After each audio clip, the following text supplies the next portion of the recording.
I'm Jennifer Dior, Professor of Flute at UNC Charlotte, and what I just played for you was the Quantz G Major Concerto, page 2 to the top of page 3, which is the all district part. This piece, I think ideally would be between 100 and 120 metronome marking, quarter note. If you can't do it quickly, that's fine to do it on the slower side and more clean. You don't want to do it fast and have it be super sloppy. Let's talk about the trills. There are a lot of trills here. The F sharp to G trill is normally your third finger, but since you're going to an E, it's really okay to do the second finger slightly easier when you're going to an E. Also, it's okay to do one trill on the eighth note trills instead of several if that's what's holding you up from getting quicker. Instead of that, you can go. That's perfectly acceptable. Similarly, the next line down, you could do one trill instead of. That's fine. You can do that. The other trills should be fine if they're longer than an eighth note. In the long section, fourth line down, make sure you take a really good breath in the beat and a half rest.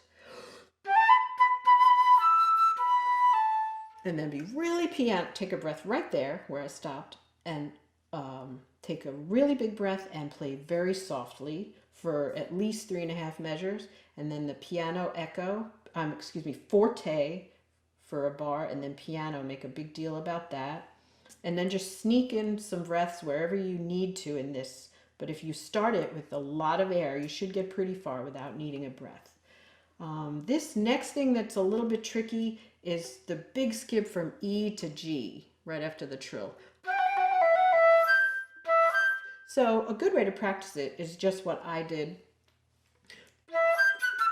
Maybe just a little louder on the lower E to get yourself to have the G come out easily without accent.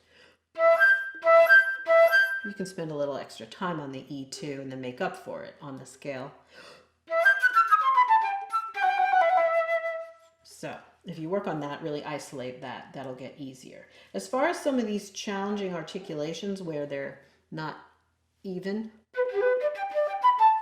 like the one second line from the bottom, I would say some of these articulations, if you have trouble, practice them all slurred and then all tongued, and then put in the real articulation and make sure that it's still as even as you were able to do it all tongued and all slurred. Kind of go back and forth between the three of those.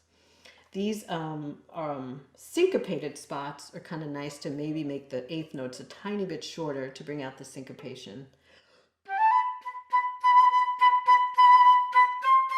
And then lots of places to do some catch breaths, so you go into the 16th notes with a lot of air. Make sure you're doing a good crescendo diminuendo, what we call hairpins, and make sure you're not going sharp as you get louder. So work with a tuner on that. Same thing with the other syncopated spot towards the bottom of this page. This is a really fun piece, and I think you'll enjoy working on it. And if you have any questions, feel free to email me at jdior@uncc.edu.